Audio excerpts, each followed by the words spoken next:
Good day, students. Mr. Deegan back here for another installment of VidNotes videos. Please get out your Unit 2 VidNotes packet, Renaissance and Reform. And when you have this out, please turn to page 8 and page 9.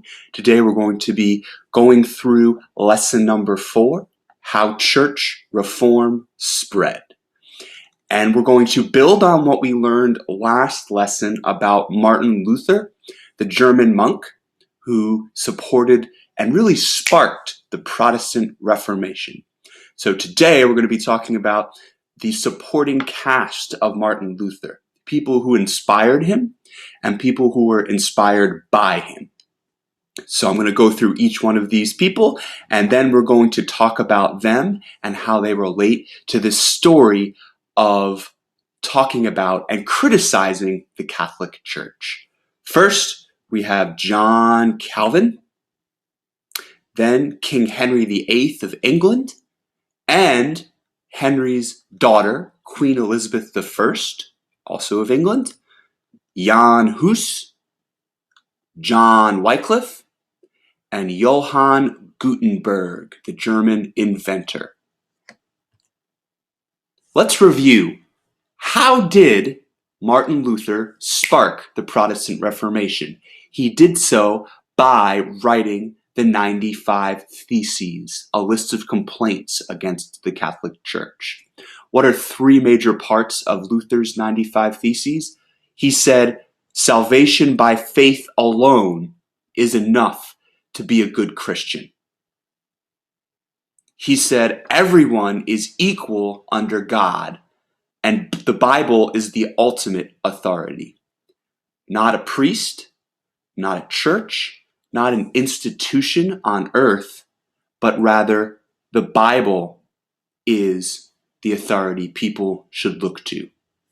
He also said everyone should be allowed to read and interpret the Bible on their own, for themselves, so that they can think for themselves. If you don't think for yourself, you might get manipulated, you might get fooled. Martin Luther thought to be a true Christian is to take the faith on yourself. Before Martin Luther came to the earth, there were reformers who inspired him to criticize the Catholic Church. He didn't live in a vacuum. So two of those reformers who we're going to talk about now are Jan Hus and John Wycliffe. They were dissenters. Dissenter is a person who disagrees, and they disagreed with the Catholic Church. They both were supportive of translating the Bible into their own languages, not Latin. Latin was the Catholic Church's main language. And if you didn't know Latin, if you weren't an upper class scholar, then you couldn't read the Bible for yourself. Somebody had to tell you what was in it. John Wycliffe, let's talk about him first. He was from England, and he was an educated man. He went to Oxford University in England, and he later became a professor and a theologian, someone who studies religion. He believed the Bible was Christianity's ultimate authority, and he created the first handwritten English Bibles in 1380. Why was this important? Because peasants and the lower class could now read the Bible for themselves. This was very important to John Wycliffe. Wycliffe also rejected the clergy's wealth. Clergy meaning those who were leaders in the Catholic Church. And he rejected the collection of indulgence money. In a previous lesson, we talked about indulgences, which were basically the Catholic Church's way of forgiving people's sins. And this is a phrase John Wycliffe said and wrote, crown, cloth, nor money make no priest, but power that Christ giveth. Talking about a true believer of the Christian faith. How did the Catholic Church punish this critic, John Wycliffe? Well, he died of natural causes in 1384, but about 40 years later, in 1428, Pope Martin V declared Wycliffe a heretic, an outlaw, and this pope ordered that Wycliffe's body be exhumed, dug out of the ground, and burned. And this is a sketch that shows people burning the body of John Wycliffe. They wanted to tarnish his legacy. They wanted to disrespect him, even in death. Like John Wycliffe, Jan Hus, there are a couple different ways you can say his name. We're going to stick with Jan Hus. He criticized the Catholic Church very early on, before Martin Luther. He was from an area in Eastern Europe called Bohemia. Today, Bohemia is the Czech Republic, not too far from Russia. Who is Jan Hus? He was a priest, philosopher, and a follower of Wycliffe. Hus came a little bit after Wycliffe. Like Wycliffe, Hus was a supporter of translating the Bible from Latin so Bohemians could read it for themselves. And Jan Hus also was targeted by the Catholic Church. The church found Hus guilty of heresy, of being an outlaw, and in 1415, they burned him alive at the stake. And this drawing shows that incident. Hus is tied to a stake, and he is about to burn alive for criticizing the Catholic Church. Was Jan Hus a prophet? As Hus felt the flames coming up his stake, as he was about to burn alive, he said this: "In 100 years, God will raise up a man whose calls for reform cannot be suppressed." Suppressed meaning stopped. And there was a man 100 years after who said this that was able to change the Catholic Church. And his name was Martin Luther, as we've talked about. He nailed the 95 Theses to the church door at Wittenberg, which sparked the Protestant Reformation. So, was John Hus a prophet? Another John comes to power after Martin Luther, and this is John Calvin. He set up a Christian community in Switzerland in Central Europe.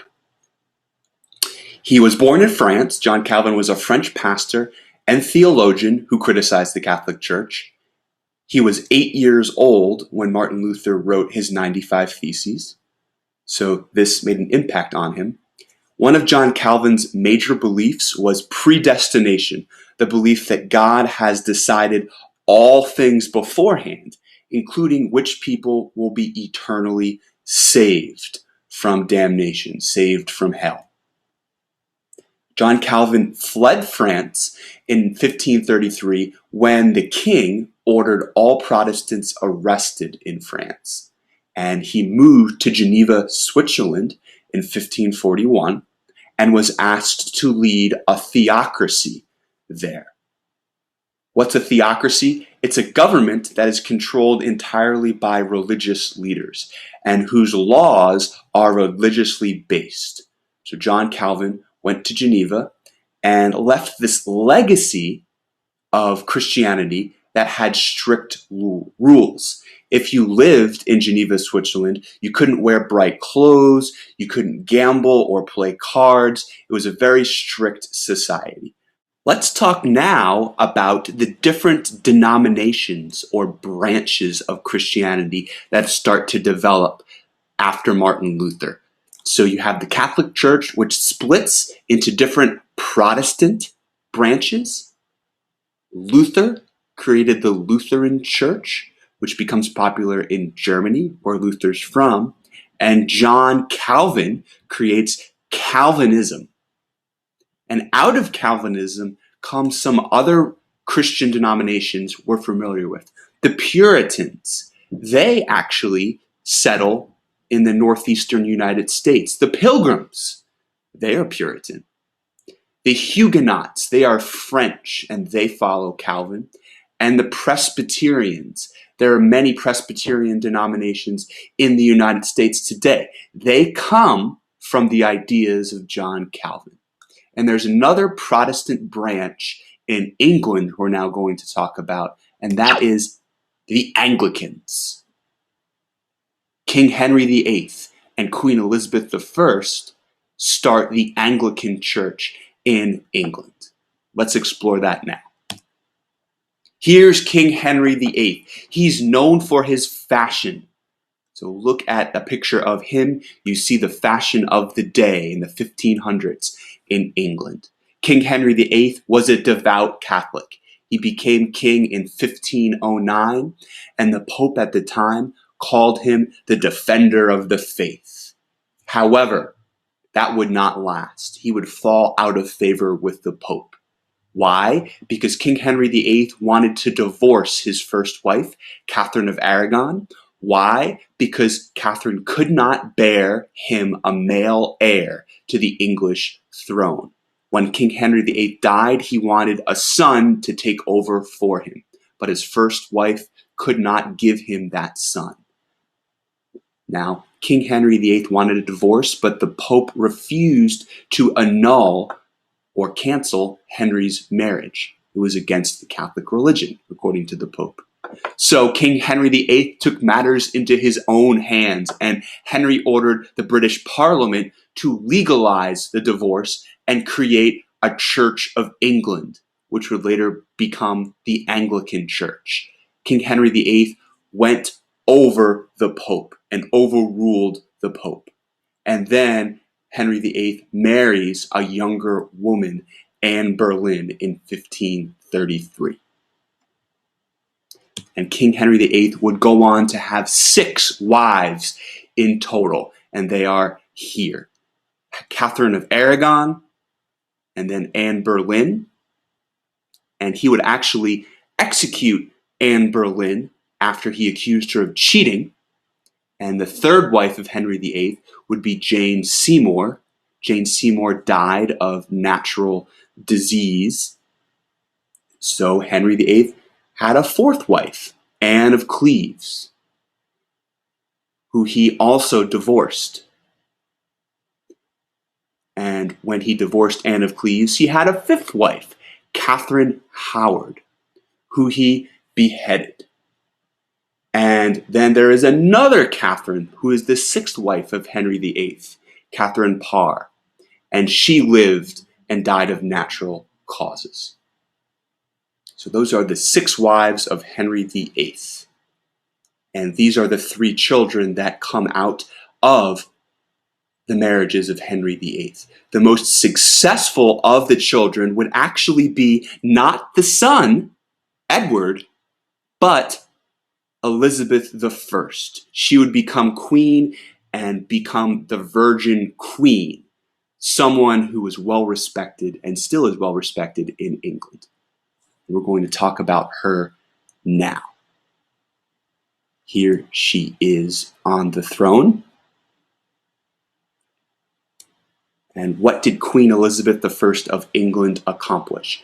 Well, she was respected as a woman leader. She brought stability to England and ruled for 44 years. She made the Anglican Church the only legal church of England, and she brought religious peace. She pleased the Catholics in England by keeping traditional clothing in the church, and she pleased the Protestants of England by having the church service in English, not Latin. And she said the priests in the Anglican Church can marry. So she was able to please both the Catholics and the Protestants, which was not easy to do. She also was a good politician. She worked to expand the English Empire, and she had a war with Spain that we'll talk about now. Elizabeth I helps England defeat the Spanish Armada, the Spanish Navy, which was very strong at this time. So here's the matchup. Mary I and Philip II of Spain versus Elizabeth I of England. What were the problems between these two groups? Well, religion. The Spanish were very Catholic, and the English broke away from the Catholic Church. The English were pirates. They had many sailors who would steal Spanish goods as they traded them across the Atlantic Ocean. Also, Philip II, he thought he had a rightful claim to the English throne, and that was a point of tension. Who won? The English, of course. Elizabeth I defeats the Spanish Armada, and the victory improves England's international reputation, and it solidifies Elizabeth I as a good leader in the eyes of those in England and those in Europe. Moving on, who spreads Luther's ideas during the Protestant Reformation?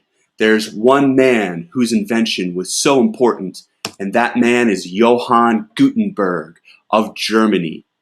What does he do? He borrows past ideas from European and Asian inventors to create the movable type printing press.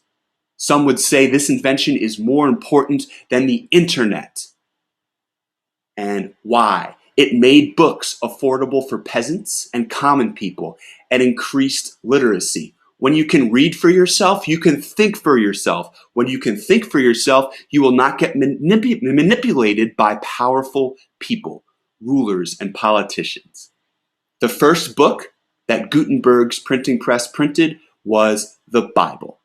So it relates to the Protestant Reformation in that way. People could read the Bible for themselves. Gutenberg's printing press had power. Why? Take a look at how long it took one person, a copyist, to produce a single book. 5 months. The printing press then comes along, and copyists are no longer in business. One man and a printing press could produce 500 books in the same amount of time. It took one copyist to produce one book. So you see how much easier it is to produce books, thanks to Gutenberg. All right, we're almost done. We're rounding that corner. We have the summary questions left.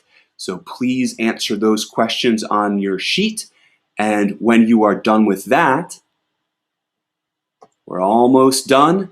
Next lesson, a little preview, the Catholic or Counter-Reformation. The Catholic Church strikes back and realizes they need to change. Until next time, this is Mr. Deegan, signing off.